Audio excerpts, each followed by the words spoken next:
Welcome to hashtag WFH. I'm Samuel Burke. While you've been working from home, inevitably you've been distracted and done some shopping from home. The new reality is dramatically changing consumer behavior and spending. Many of the people affected by temporary closures of business have found their way as at-home entrepreneurs. In the Philippines, that's created a slew of questions over regulations and taxation. And lawmakers are moving toward creating an e-commerce bureau to regulate online transactions under House Bill number 6122. With so much to purchase right at our fingertips, we're looking at new ways to manage our buying and spending on this edition of hashtag WFH.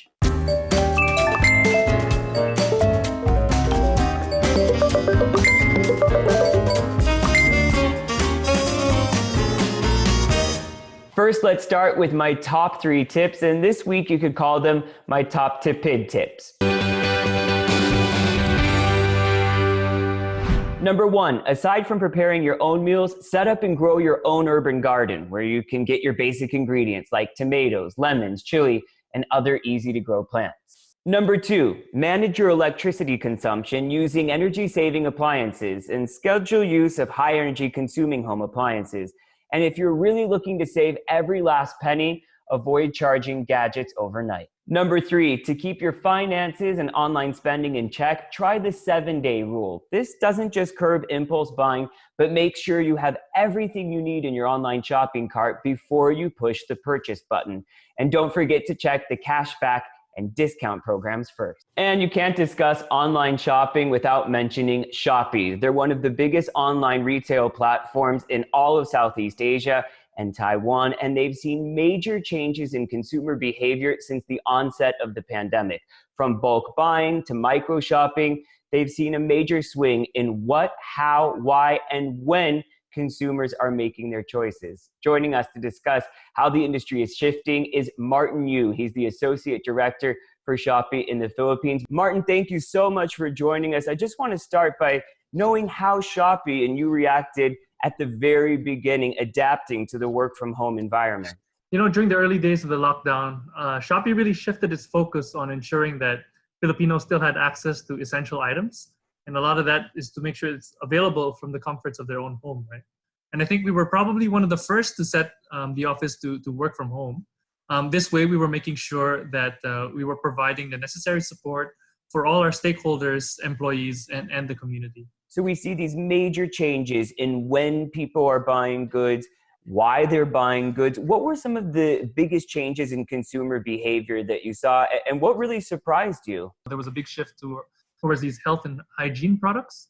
And as an e-commerce platform that offered a lot of others, it was also affecting our supply chain in some ways. So how were you managing those types of relationships as so many things are closing up and you're actually needing things to open up as demand skyrockets? Yeah, so it was balancing off the different sellers and letting them know what we were looking for. And to be honest, it was working with those who could provide during that time. And probably one of the nice things about an e-commerce platform is that those few suppliers can be set up logistically to provide for nationwide coverage. And that's kind of what we were focusing on. Martin, I'm really curious about this Bayanihan initiative that Shopee has, and at what point in the pandemic you realized that this would be crucial to move forward? We realized very, very early on, and a lot of this was focused to provide support for the medical frontliners. We wanted to make sure we were helping the community. And this took 2 main parts. One was our donation drive. So we actually donated about almost 3,000 respiratory masks to the Philippine Lung Center. We donated about 3,000 test kits and 100,000 masks to various hospitals in the country. The other half of this was actually a donation drive we ran on our platform. So we partnered with different organizations, and all in all, we tried to get our users to donate directly to these organizations. What type of permanent changes do you believe that you've seen as a result of this pandemic? Do you think that the patterns will go right back to normal, or do you think that actually there's something that we'll see consistently for the foreseeable future? I do think that it's raised the awareness for e-commerce as a whole. And a lot of people are exploring alternative ways to shop. And that goes for both sides, buyers and sellers. On sellers, a lot more started to venture online to to boost their own visibilities. And they were exploring different strategies to engage their consumers. But on top of just sale, there's the other aspect that is engaging their consumers, right? So Shopee actually has a feature called live stream. So live stream is actually quite fun and interactive. You could list your product and talk about it, and you could get a sale right on the app itself. The usage has increased around 40 times to what it was before the pandemic. And I think that's a trend that will continue, right? So people will need to look for ways to engage their customers outside of what's typically traditional. Well, Martin Yu, Associate Director for Shopee Philippines, thank you so much for sharing these insights with us. I really appreciate it. Well, from ordering online to getting that parcel delivered right to your doorstep, courier services are playing a crucial role in our society right now. We'll speak to one startup that made a major pivot and is now finding success in the courier sector. That's coming up right here on #WFH.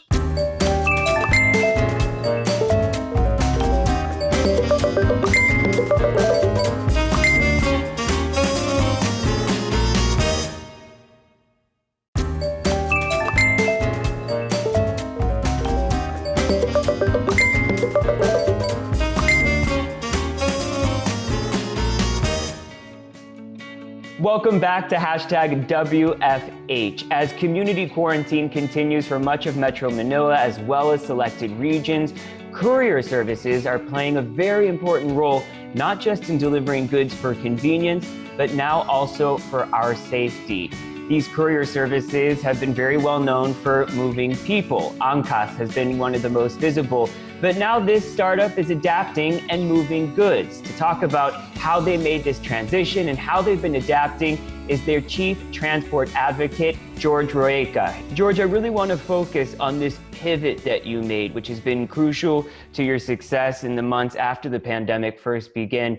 You went from moving people to goods and foods. Talk me through how these decisions were made and how you had to adapt your service. That took a lot of emotional and a lot of practical, major life-changing decisions for everybody to really make that pivot. But then we did pivot quite quickly, and we were honest. We actually told him that we apologize in advance because we know we will suck at providing you this service, and we will learn along the way. And this is a short learning curve for us. And we did tell them that there were other services out there in the market that were much better than us. But please do patronize us because we needed to make sure that our bikers have livelihood and could support their families. And I think in this global pandemic, when nobody is an expert, nobody really knows what to do, it doesn't hurt to be as transparent as possible.